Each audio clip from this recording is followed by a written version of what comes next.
తెలంగాణ ప్రజలందరికీ నమస్కారం. మొన్న రాత్రికెళ్ళి తెలంగాణలో ఎడతెరపు లేని వర్షాలు పడుతూ ఉన్నాయి. మరి మన తెలంగాణ ముఖ్యమంత్రి గారు వర్షాలు పడనప్పుడు మరి అన్ని కంపెనీలకు హాలిడే ఇవ్వాలి, ఐటీ కంపెనీలు వర్క్ ఫ్రమ్ హోమ్ చేసుకోవాలి, స్కూళ్ళు కాలేజీలకు కూడా మరి హాలిడే ఇచ్చే పరిస్థితి ఉండే. మరి ఈరోజు వర్షాలు పడుతుంటేనేమో ఆయన కానరాకుండా పోయిండు, ఏకంగా పోయి బీహార్ ఎన్నికలల్లో ఆడే తిరిగే పరిస్థితి ఈరోజు మనం అందరం చూస్తున్నాం. తెలంగాణలో ఈరోజు అధికారులు చేయాల్సిన డ్యూటీలు ఈరోజు సగటు మనిషి చేస్తూ ఉండ్రు. ఈరోజు హాయ్ సుధీర్, ఈరోజు మనము ఇక్కడ పరిస్థితి చూద్దాము. నాకు తెలిసిన సిరిసిల్ల కాశీమై ఉంటుంది.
ఈయన కాసీము ముఖ్యమంత్రి ఆఫీస్కి వెళ్ళి ఏం రాలేదు. ముఖ్యమంత్రి గారు ఇంకో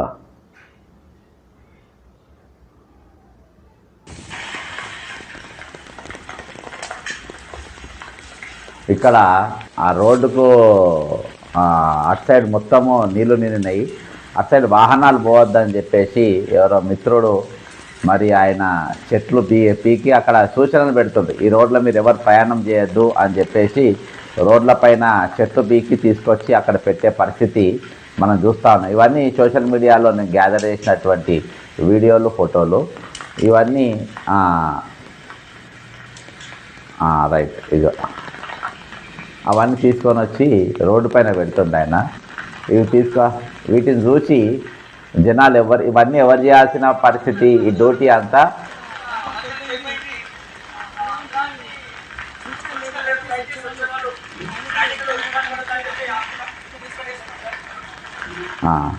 ఇక్కడ ఎటువంటి సూచనలు లేవంట. కాబట్టి ఆ మిత్రుడు ఏం చేస్తున్నంటే అడ్డికి కట్టదగిందంట. అడ్డికి ఎవరైనా పోతే ఆయనతో మునిగి ప్రాణాపాయ స్థితిలోకి వస్తుంది. కాబట్టి అప్రమత్తంగా ఉండాలని చెప్పేసి ఇదంతా అధికారులు ప్రభుత్వం చేయాల్సిన డ్యూటీ ఈరోజు సగటు మానవుడు చేస్తూ ఉంది. అంటే ఒక సిటిజన్ చేస్తూ ఉంది, వాళ్ళని మనం అప్రిషియేట్ చేయాలి. కానీ ప్రభుత్వం అప్రమత్తం లేకపోవడం అనేది చాలా విచారకరం. ఈరోజు చాలా జాగాలలో ఇదే పరిస్థితి ఉన్నది. అక్కడ ఆల్రెడీ కొంతమంది వస్తూ ఉండరు.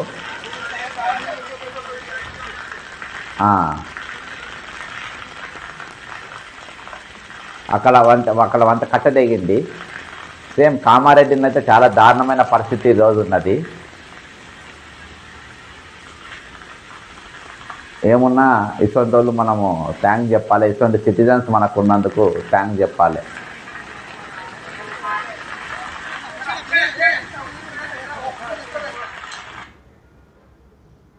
ఇక ముఖ్యమంత్రి రేవంత్ రెడ్డి గారు వర్షాలు లేనప్పుడు భారీ వర్షాలు పడబోతున్నాయి, స్కూళ్ళు కాలేజీలో 3 రోజుల పాటు బయటికి రావద్దని చెప్పేసి 3 రోజుల క్రితం చెప్పిండు.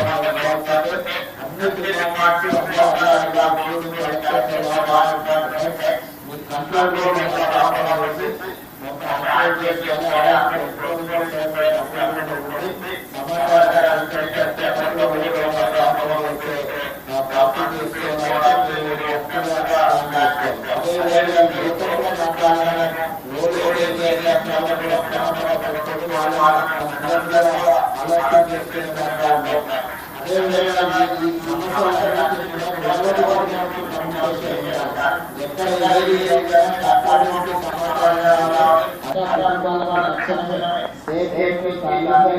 అదేవిధంగా రిలీఫ్ క్యాంపులు నిర్వహించి వాళ్ళకి కావాల్సిన ఫుడ్ కానీ మెడిసిన్స్ కానీ ఏదైనా సమస్య కూడా ఇమీడియట్ గా వాళ్ళ ఎక్కడ కూడా ప్రాణనష్టం జరగాలని. ఇది ఎప్పుడు గత వారం అంటే వర్షాలు పడినప్పుడు, అప్పుడు వర్షాలు పడలే. ఎప్పుడైతే ఈ మీటింగ్ పెట్టిండో, రివ్యూ మీటింగ్ పెట్టినప్పుడు వర్షాలు పడలే.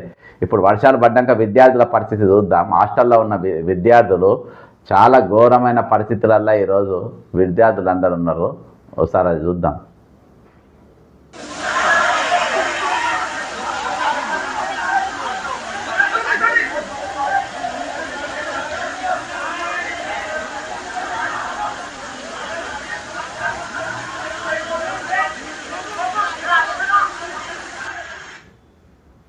ఇది హాస్టల్లో, కామారెడ్డి హాస్టల్లో ఉన్నటువంటి పరిస్థితి. వాళ్ళందరూ కూడా ఈరోజు రోడ్ల మీదకి వచ్చి, అంటే వాళ్ళ హాస్టల్లో లోపల మొత్తం నీళ్లు నిండిపోయి బయటకు వచ్చే పరిస్థితులు ఈరోజు మొత్తం కామారెడ్డిలో అయితే చాలా ఘోరంగా ఉన్నది పరిస్థితి. అక్కడ రైలు పట్టాలు కూడా రాకపోకలు, ట్రైన్స్ కూడా మొత్తం ఆపేసిండ్రు. మధ్యలో కామారెడ్డి దగ్గర అక్కడ రైలు పట్టాలు మొత్తం కిందికెళ్ళి అది పట్టాలు మొత్తం కొట్టుకుపోయింది. అందుకని అక్కడ ఇవన్నీ ఆపిండ్రు. ఇది ఈరోజు ఎండ్లో కూడా మనం చూడలేకపోతున్నాం. ఇవన్నీ కూడా సోషల్ మీడియాలో కొన్ని వీడియోస్ నాకు వస్తూ ఉంటే ఇవి చేసిన. మరి ఇంత పెద్ద సంఘటన ఈరోజు తెలంగాణ జరుగుతూ ఉండేది. ఈరోజు చాలా అంటే ప్రభుత్వము అప్రమత్తంగా లేదు. ప్రభుత్వం చాలా బిజీగా ఉన్నది. ఈరోజు వాళ్ళు కేబుల్ వైర్లు బీకే పని మీద, వాటిపైన లావాదేవీలు మాట్లాడుకునే పని మీద ఈరోజు వాటిపైన ఉన్నది. మరి ముఖ్యమంత్రి గారు ఎక్కడ ఉన్నారు? నిన్నటికెళ్ళి కనబడతలేరు. అంటే ముఖ్యమంత్రి గారు ఎక్కడున్నా ఇప్పుడే చూపెడతాం మీకు. ఇక బీహార్ ఎన్నికల్లో ఉన్నారు. బీహార్ ఎన్నికల ప్రచారంలో ముఖ్యమంత్రి గారు అక్కడ రాహుల్ గాంధీ గారు ప్రియాంక గాంధీ గారితో ఆడ ప్రచారం చేస్తారు. మరి అక్కడ ప్రచారం చేస్తుంటే మరి అక్కడేమన్నా ఇరగదీస్తుండ్రా, అక్కడేమన్నా చేస్తుండ్రా అంటే అక్కడ పోయిన తర్వాత మొత్తం రివర్స్ షాట్లు పడుతున్నాయి కాంగ్రెస్ పార్టీకి. ఎందుకు రివర్స్ షాట్లు పడుతున్నాయంటే ఆడ బీహార్ జనాన్ని అవమానపరిచిందంట. అంటే ఒక గత సంవత్సరము మన కేసీఆర్ గారు డిఎన్ఏ కంటే బీహార్ వాళ్ళ డిఎన్ఏ చాలా వరస్ట్ అని చెప్పేసి దాన్ని అన్నారు. అటువంటి వ్యక్తిని ఇప్పుడు రాహుల్ గాంధీ ఒక చేతులనేమో సంవిధానం పట్టుకుంటాడు, రాజ్యాంగాన్ని పట్టుకుంటాడు. ఈరోజు ఓట్లు దొంగతనమైనవి అని చెప్పేసి అక్కడ కార్యక్రమం చేస్తాడు. అటువంటి కార్యక్రమంలో ఈరోజు బీహార్ జనాన్ని తిట్టినోన్ని, బీహార్ను అవమానపరిచినోన్ని ఏ విధంగా ఉంటారు అని చెప్పేసి ప్రశాంత్ కిషోర్, ఎవరైతే ఇక్కడ ఎన్నికల్లో వ్యూహకర్తగా బీజేపీకి పనిచేసిండో, వైసీపీకి పనిచేసిండో, మమతా బెనర్జీకి పనిచేసిండో, మన బీఆర్ఎస్కి పనిచేసిండో, అదే ప్రశాంత్ కిషోర్ స్టేట్మెంట్ ఇచ్చిండు బాజాప్తా. ఇక్కడ అసలు రేవంత్ రెడ్డి అనేటోడు ఎవడు, ఇక్కడ ఆయనకేం పని, ఆయన ఎందుకు మాట్లాడుతుండు, ఎందుకు అవమానపరుస్తుండు, బీహార్ వాళ్ళు అవమానపరిచిండు అని చెప్పి అంటుండో. సరే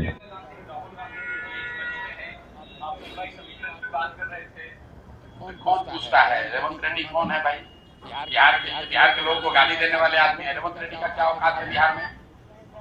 रेवंत रेड्डी का बिहार में क्या औकात है? बिहार के लिए उन्होंने क्या किया? बिहार के लोगों को गाली दिया है, ये कहा है कि बिहार के लोगों का डीएनए है मजदूरी करना। रेवंत रेड्डी आ जाए कहीं गाँव में 10 दौड़ा लेगी लाठी डंडा लेकर।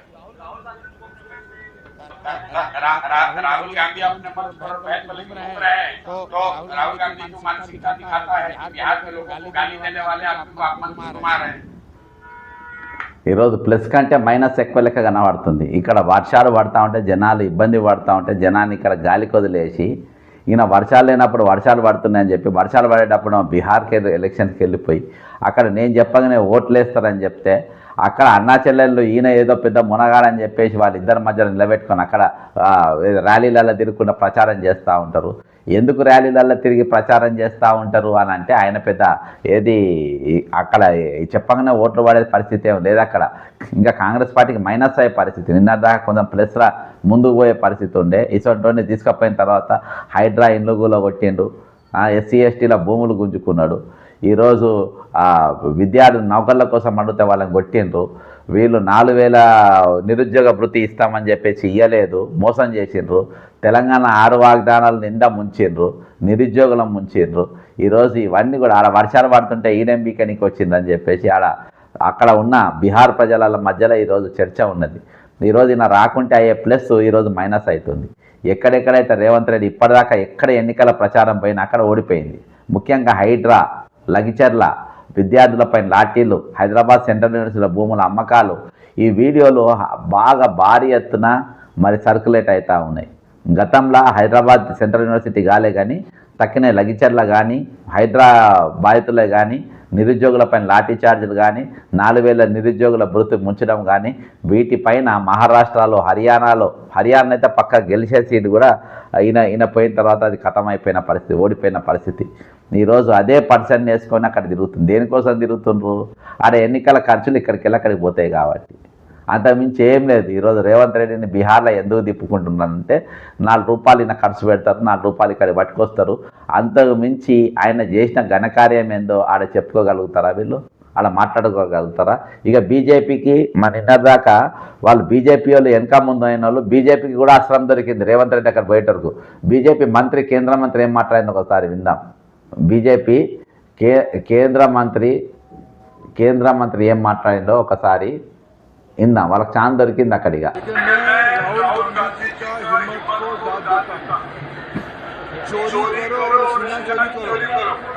चोरी करना और सीना चोरी करना बिहार को उनकी मुख्यमंत्री रेवंत रेड्डी नौजवानों की डीएनए गलत है, खराब है और फिर आके उनके साथ लेकर बिहार में घूमेंगे या वोट चोरी हो रहा है। कांग्रेस पार्टी दशकों तक बिहार समेत अनेक राज्यों की गरीबों वोट को लूटा था।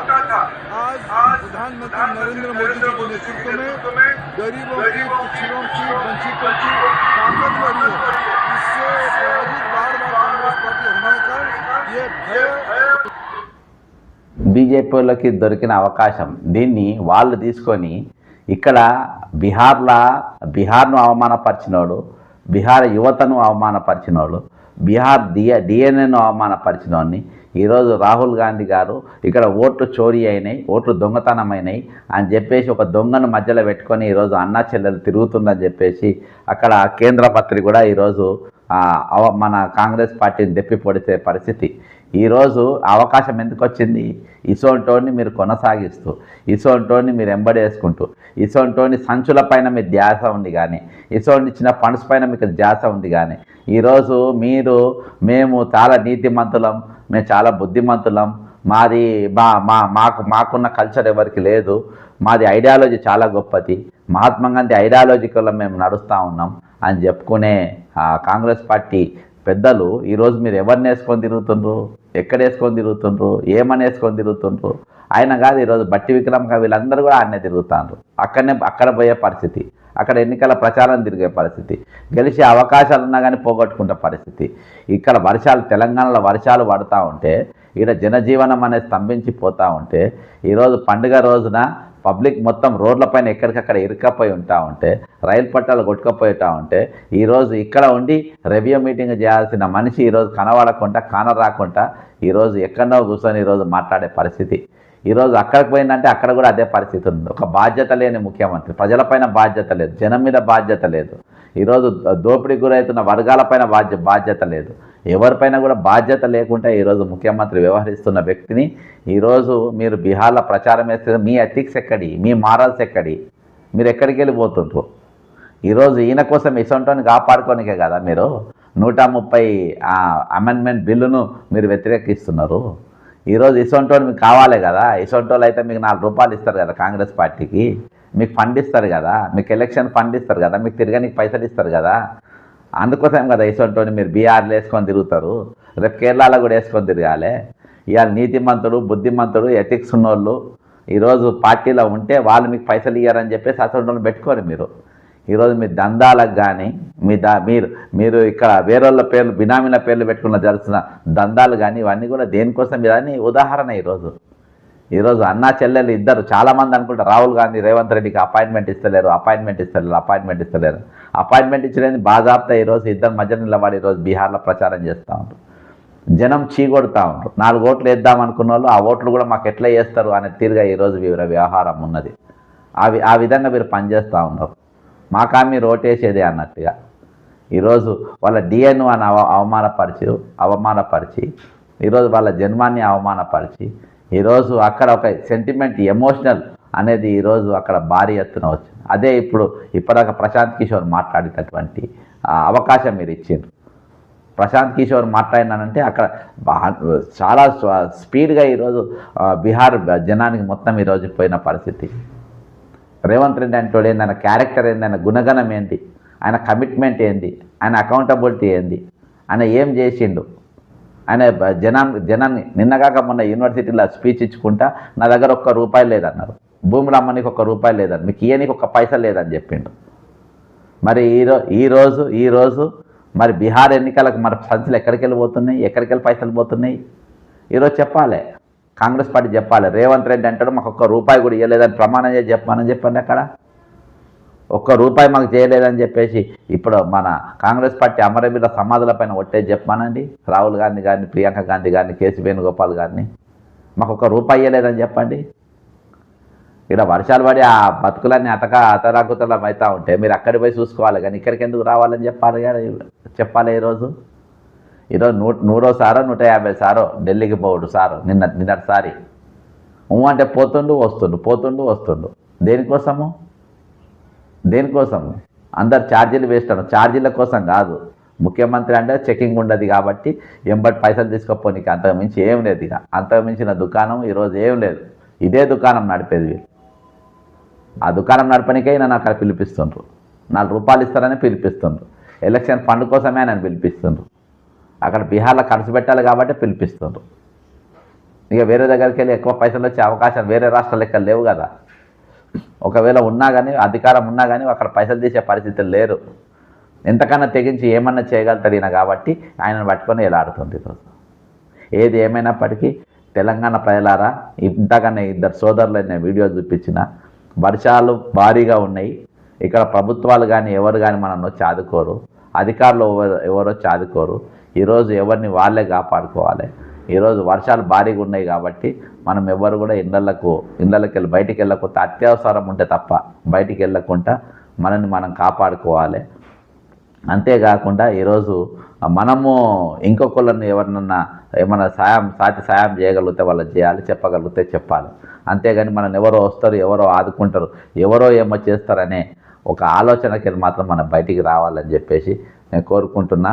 మరొకసారి మన రాష్ట్రంలో ఒకసారి మనము ఈ పరిస్థితి ఒకసారి పరిస్థితి చూస్తే మన పూర్తిగా అర్థమైపోతుంది ఎంత దారుణంగా ఈరోజు ఉన్నదనేది. విద్యార్థి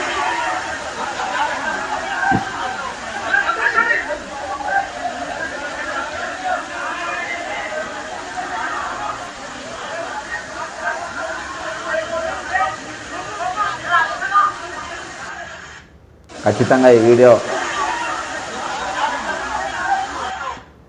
ఈ వీడియో సాధ్యమైనంత మందికి షేర్ చేయండి, కామెంట్ చేయండి. జై తెలంగాణ, అమరవీరులకు జోహార్లు.